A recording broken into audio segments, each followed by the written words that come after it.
ആമോസിന്റെ പുസ്തകം 7-ാം അധ്യായം 2-ാം വാക്യം. യഹോവയായ കർത്താവേ, ക്ഷമിക്കണമേ, യാക്കോബ് എങ്ങനെ നിവർന്നു നിൽക്കും? അവൻ ചെറിയവനല്ലോ എന്ന് പറഞ്ഞു.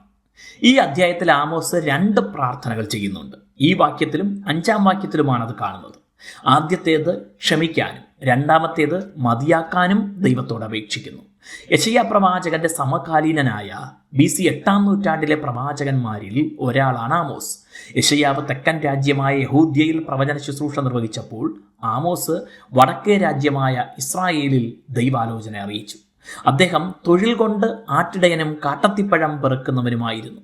എന്നാൽ ദൈവം അദ്ദേഹത്തെ വിളിച്ച് ആ കാലഘട്ടത്തിന്റെ ശുശ്രൂഷ നിർവഹിക്കാൻ നിയോഗിച്ചു.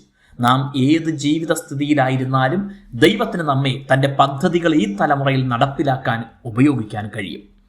ഈ പ്രവാചകന്മാർ ശുശ്രൂഷ നിർവഹിക്കുമ്പോൾ രാജ്യം 2 ആണെങ്കിലും പ്രവാസത്തിൽ പോയിരുന്നില്ല. എന്നാൽ വരാനിരിക്കുന്ന ദൈവത്തിൻ്റെ ന്യായവിധിയെക്കുറിച്ച് 100-200 വർഷങ്ങൾക്ക് മുൻപ് ഈ പ്രവാചകന്മാർ മുന്നറിയിച്ചു. എന്നാൽ ആ തലമുറയ്ക്ക് ശേഷം പിറന്നവരും തങ്ങളുടെ പിതാക്കന്മാരെക്കാൾ കൂടുതൽ ദൈവത്തെ വിട്ടകലുകയായിരുന്നു. ഈ പ്രവാചകന്മാരുടെ മുന്നറിയിപ്പുകൾ അവർ കൈക്കൊണ്ട് മാനസാന്തരപ്പെടുകയും തലമുറകളെ ദൈവഭയത്തിൽ വളർത്തുകയും ചെയ്തിരുന്നെങ്കിൽ അവരുടെ ശുഭകാലം ഏറെക്കാലം നിൽക്കുമായിരുന്നു. ആമോസിന്റെ ക്ഷമിക്കാനുള്ള അപേക്ഷ കൈക്കൊണ്ട് ദൈവം അത് നൽകി.